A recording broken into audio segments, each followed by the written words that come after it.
Thank you for tuning into my podcast. I'm Thom Knoles. This is the Vedic worldview.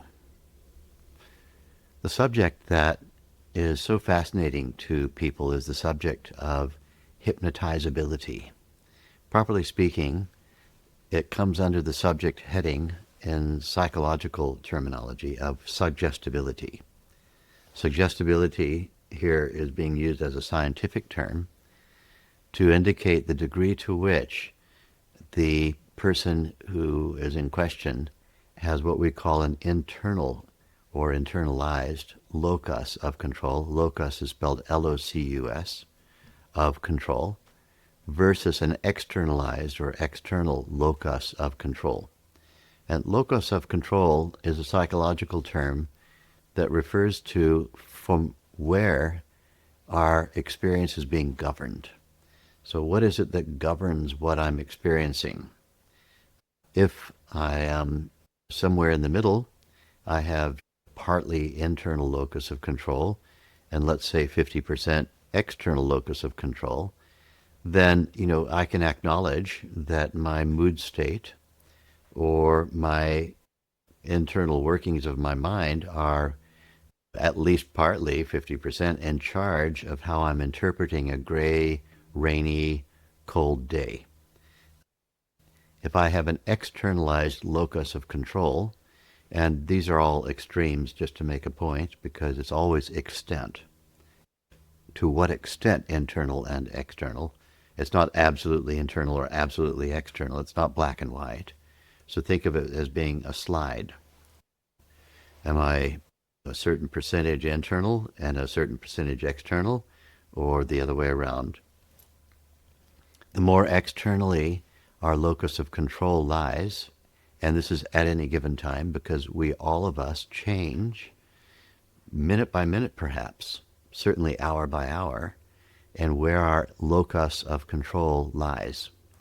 But when we are externally locused, then we are going to be convinced that the environment or the people in the environment are the cause of what we're experiencing. Now, this is on any scale, whether it's pejorative as in negative experiences or positive experiences. I feel so good because I'm in the presence of a hive of bees that have descended on a tree branch in the backyard. And since those bees have been there buzzing around, I'm feeling completely elevated. Even though that sounds as though someone is having an intuitive, subtle, perhaps even spiritual response to the bees, it's rather heavily weighted on the exterior, because the same person, when the bees all decide to relocate and hive somewhere else, then there could be a moment of, now the bees are gone. It's not the same as it was yesterday. I'm sad because the bees are gone. So one of the ways in which we can determine internal versus external is the extent to which the ever-changing relative world seems to be the cause of either my elevated state or my depressed state, or my angry state or my sad state, or my fearful state or my invincibility state. Generally speaking, the more internalized the locus of control is, the less one seeks identity. That means, who am I and what am I? Who am I, the experiencer, and what am I experiencing? The more internalized the locus of control is, the more one has a greater degree of self-sufficiency and is able to take responsibility for what one is experiencing. So, for example, with a very internalized locus of control, one might see a gray, cloudy day, which could cause seasonal affective disorder in somebody who's prone to that, meaning they get depressed when it's cold and rainy and clouds everywhere. The person with an internalized locus of control can sense that I could interpret it this way, and if I put on certain music that accentuates this, then I could structure a moody state. But it would be me doing it. On the other hand, when I read how happy the farmers are about the rain that's just come, And and I contemplate how the trees and the branches and the bushes must be loving all this, I could decide to turn this into a very happy state where we love every raindrop that falls from the heavens. And when it rains from heaven, just like all prosperity. So the suggestibility is related to this function of internal, external, localized, or locuses, or loci of control. This relates to another way of describing the same thing with slightly different language. Someone who is field dependent and someone who is field independent. So field independence means I'm having the experience that I'm having independently of the field around me, whatever's happening in the relative world.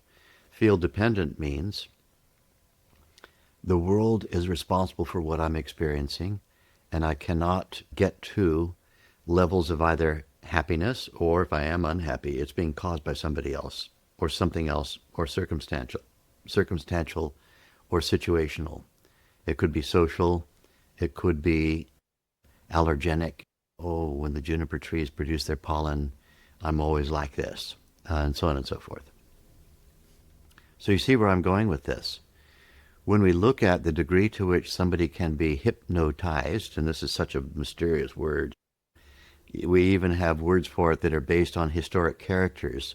The famous Mesmer, who was a stage hypnotist, who used to be able to get people from his audience to do all kinds of embarrassing things on stage, which ordinarily they wouldn't do in any other social context. Or to, for example, he could make people come up on the stage who looked all elegant. He lived during the Victorian era, and he could make otherwise very demure women who were dressed in Victorian gowns start barking like dogs on the stage and hopping around. He could make people feel so hot that they couldn't stand it and beg for mercy. His name was Mesmer, and we've used his name in the word mesmerizing. Something as mesmerizing means it appears to be particularly hypnotic. And stage hypnotists know something which even most hypnotherapists know, but they don't like to talk about.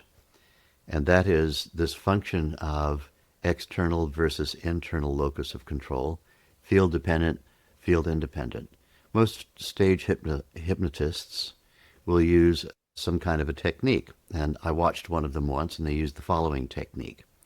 All right, I want to demonstrate the power of hypnotic suggestion, and I have the voice that's going to really make this power over you.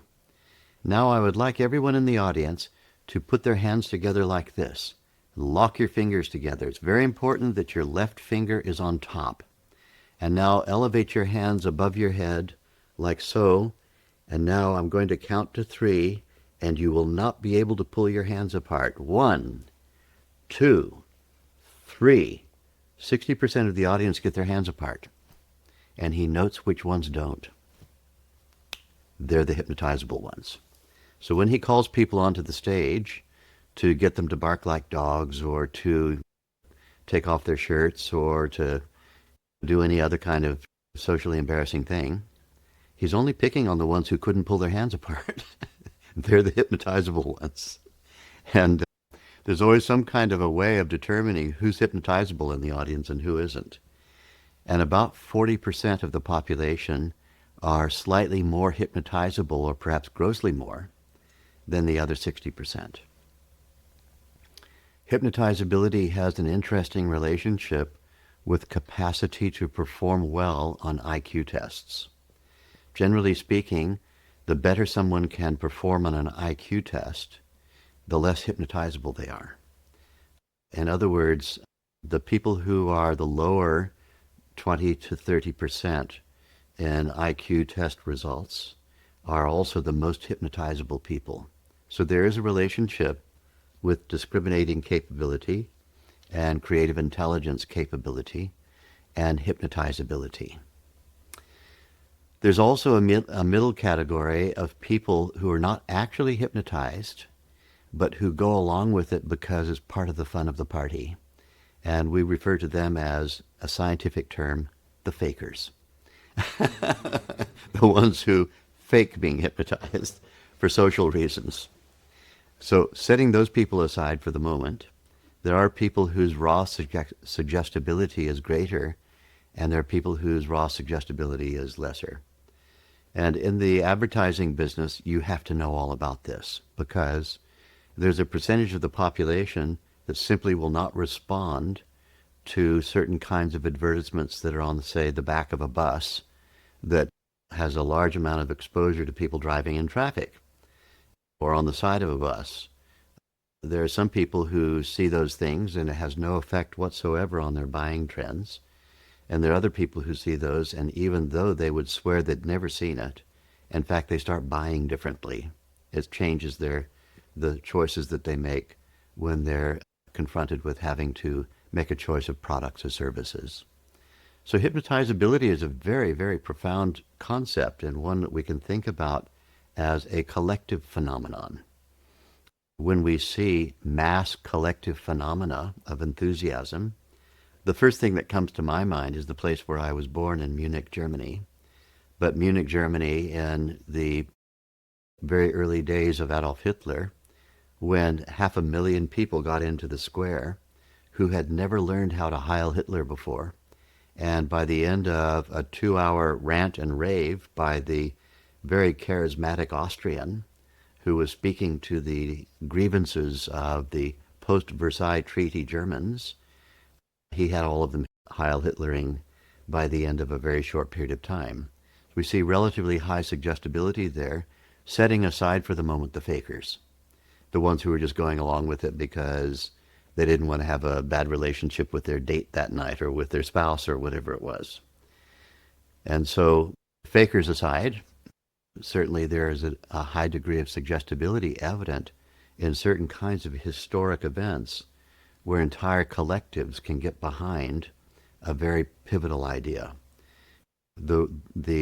Perhaps the most gruesome version of this would be a lynch mob, where a group of people decide en masse to break into a jail and take a prisoner and, without due process, go out and execute them. So suggestibility is a very important thing to understand. Interestingly, when people learn Vedic meditation, their mind settles down into the least excited state on a regular basis. They begin to experience the deep, unbounded, non-changing field of consciousness on a regular basis. When measured over a period of time, Donald Miskieman in the 1970s discovered that their internal locus of control grows, their field independence grows, they become less field dependent, they become less externally, with a less external locus of control. Meditators, in short, become less and less hypnotizable. Not more hypnotizable, less hypnotizable. So frequently when people will ask me, oh, this meditation that you practice, is it like hypnosis? I'm going to say no. It's anti-hypnotic. Anti-hypnotic meaning it gives you a sense of your source of experience being completely internal. That in fact, your state of consciousness is what you're experiencing as the world. The world is not a world that structures my state of mind. It's my state of consciousness that gives me the world in which I live. So the world is a product of my consciousness state, not the other way around. And this consistent result in people who practice Vedic meditation is very, very telling. It's a very interesting subject on its own. It's also very explanatory of why it is that Vedic meditators have that sense of, as I've spoken about in another podcast recently, vairagya. Vairagya is the Sanskrit term which is used by Maharishi Patanjali, the writer of the Yoga Sutras, to describe a symptom of the practice of Vedic meditation, that you can be fully engaged and yet find yourself as the innocent witness, rather non-attached while activity is going on. This is the internalized locus of control beginning to dawn in a meditator. And so then, to what extent can somebody who's a meditator be, to use a colloquial term, hornswoggled into a thing? To what extent can a Vedic meditator be convinced by the kind of excitation of a mob moving in a particular direction and go along with that? To what extent do Vedic meditators have their experience structured by things they see on the internet? Or to what extent do they have their experiences structured by the rather convincing and persuasive elements of the world around them? To a lesser and lesser extent is their identity governed by that. And the ultimate state of consciousness that is gained in Vedic meditation is called cosmic consciousness, in which one, at all times in the waking state, is perpetually experiencing the vast unified field backdrop as my true inner self. This is my true inner nature. In other words, I am the universe having a human experience. I'm not merely a human who meditates and occasionally has universal experiences. I'm the universe experiencing as a human. And in that state, the I am part, I am the universe, is the experience that's being had inside. This is the most fundamentally grounded internal locus of control. And so then one finds oneself spontaneously responsible for and acknowledges responsibility for whatever it is I'm experiencing. And so is it possible for somebody who is a cosmically conscious person to have a broken heart, for example?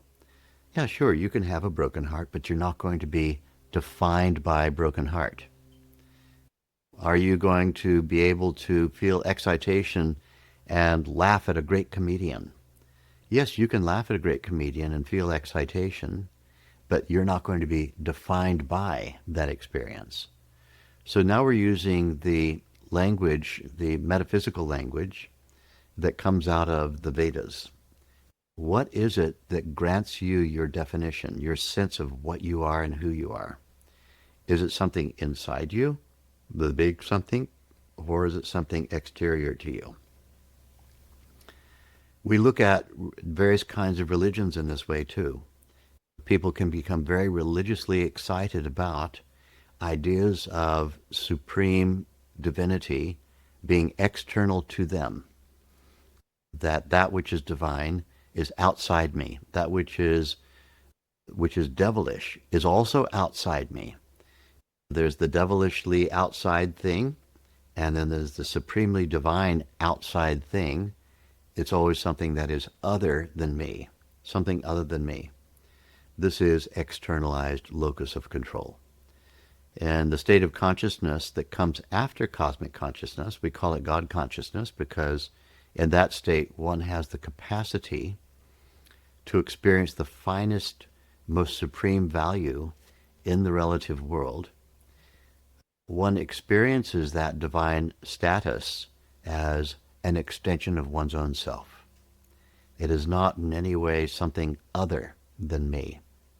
And really this is theologically far more sound than other versions of the story, which, though they claim that God, put that in quotes, whatever that means to you, is omnipresent. In order for God to be God, God has to be omnipresent. But the kind of omnipresence that's usually talked about is actual quasi-presence. God is everywhere and in everything except for in me, the wretch who needs saving. So I'm the one exception to God being omnipresent. Or human beings are the one exception to God being omnipresent. Or my mother-in-law is the only exception to God being omnipresent. So when there are exceptions to omnipresence, this is the watering down of the concept of God. These kinds of concepts of that which is divine and omnipresent are not internalized, they're externalized. So this whole question of field dependence and field independence, internal locus of control, external, these are fascinating questions that have application right across politics, right across theology, right across sociology and also individual psychology. Bottom line, Vedic meditation makes you less gullible. If gullibility has ever been a problem in your life, practice Vedic meditation twice a day, and you'll become more discriminating and less gullible. You just talked about this on a very individual level. Can you talk about how it might play out on a more macro level among groups of people? And I think on the theme of evolutionary changes, we've kind of talked about for the better. Evolutionary change is a very interesting topic just on its own. It's related to this, obviously. Evolution is the product not just of a steady state of progress, but it's a product of disruption. If you disrupt a steady state, then you get, by interrupting the steady state, you get adaptive forms and functions. Let's use the example, which is extreme, simply to make a point, of the asteroid landing on the Yucatan Peninsula some multiple tens of millions of years ago during the end of the Jurassic period. As it impacted the Earth and actually tilted the Earth slightly from its ordinary orbital stratum, the impact of the asteroid also created lots of other things. It created a global winter that occurred because there had first been a 5,000-foot high tsunami that didn't just go locally, it went completely around the Earth. The tsunami was so high that it came in as far as Arizona in North America. Can you imagine a tsunami that big? It came in all the way to elevations of as high as 5,000 feet altitude. It effectively wiped out in excess of 95% of all extant life on Earth, except our ancestors.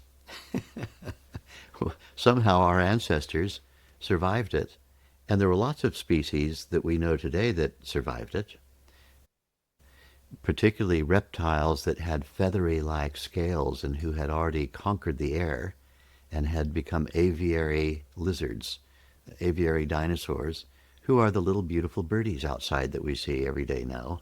You see some beautiful, colorful birdie sitting on a branch tweeting at you. That thing had ancestors that were Tyrannosaurus rex or were other velociraptors or whatever else we have in Jurassic Park, the movie. So the evolution, as we know it, we really like ourselves, but there's no way, and most anthropologists are in agreement on this, there's no way we would be here had that asteroid not hit. So when we look at the ability of evolution to flow and function, there needs to be disruption. And disruption to the steady state is in fact an evolutionary phenomenon when taken in a large enough, when you have a large enough time perspective, you can see that only evolution comes out of it. And evolution is not just things progressing along without any interruption. In fact, that's anti-evolutionary. What that leads to is stagnation, and it leads to extinction. What has to happen is for adaptive forms and functions to appear, there has to be interruption, disruption of a steady state. So when, let's say politically, there's a massive interruption to a steady state, what are the adaptive forms and functions that arise from it? New ways of thinking. What we see, that which didn't work as a style of thinking has now been made extinct, and that which is going to work as a style of thinking is now coming into the consciousness. But it requires disruption in order for that examination to occur. One of the things which Maharishi Patanjali, from 2,700 years ago, the author of the Yoga Sutras, when he was asked a question about what is the greatest enemy of enlightenment, his answer was very surprising. He used the Sanskrit word santosha. What does santosha mean? Contentedness. Contentedness is the enemy of enlightenment. Imagine that. What does that mean? It means really, if we will understand it, if we put an adjective in front of it, premature contentedness. When prematurely we're content that evolution is occurring because there hasn't been an interruption or a disruption for many years or even decades, then we are on the verge of extinction. And so what's going to happen? That premature contentedness is going to invite disruptive behavior. It has to happen. And when it happens, the response is adaptive forms and functions. So new ways of thinking, new ways of interacting. And so this should be a great relief to people who are very worried right now. I come from the 60s, and so this is nothing compared with that. But people who are very worried right now about disruption occurring in the political world, disruption is a sign that evolution is about to take place if we're open to it. If all we do is decry the disruption, then we're missing the point. We're missing the point of it. We have to be a catchment for the adaptive forms and the adaptive functions that are going to be yielded up by the disruption. And then we have to take those forms, those functions, and move forward with them. Otherwise, all we're doing is making a lot of noise about the asteroid hit, oh no, oh no, oh no, how terrible, how terrible, how terrible. But our little furry ancestors, who were furry at the time of the asteroid hitting, were relieved of the greatest challenge to their evolution to the days of the iPhone. And their greatest challenge of their evolution to what we are today was the dinosaurs. The dinosaurs got taken away by the thing that nobody would want to happen, a 5,000-foot tsunami and a global winter that went on for tens of thousands of years, multiple iterations of it, multiple glacial ages, which our ancestors found a suitable environment in which to thrive. It was only, I'd like to remind people that 12,000 years ago, there are two 12s here, 12,000 years ago, there was a population bottleneck, and the entire world population of Homo sapiens was 12,000. There were 12,000 of your ancestors, your grandmothers and grandfathers, great by many, many multiples of the word great, were one of the 12,000 people who were extant, who had lived on the ice for 10 millennia. Imagine that. 10,000 years of glaciation, and didn't just survive it, thrived on it, thrived on the ice. And so in relatively recent times, besides the advent of agriculture, we also have the advent of us all becoming sissies. Genetically, we are actually very robust people. We're very robust beings. When we look at the cranial structures of our ancestors who lived during the population bottleneck, they have the same cranium as we have, meaning the brain was identical to the brain we have today. Nothing much new has happened to the brain since the last glacial period. And so you have the same brain as people who thrived on the ice for 10,000 years. And there were so few of us back in those days. Now there's 8 billion of us. But we're all descended from the same genetic stock. And what's our capability? What's our adaptive capacity? Phenomenal. Compared with the kind of laziness that we've got into, where we've just settled into, I have to have my room temperature at exactly 76 Fahrenheit or 24 Celsius. I have to have this, and I have to have that, and I have to have that, and I have to be really careful about where my little proteins are and my little amino acids and things, from ancestors who basically ate whatever moved or whatever they could dig up, and followed the seasons around successfully for more years than modern civilization has existed. So we really have to contemplate for a moment. We come from stern stuff. We shouldn't be overawed by relatively marginal political phenomena. Be the catchment for the adaptive thoughts, the adaptive forms and functions that arise out of disruption. And this is a great time for harvesting.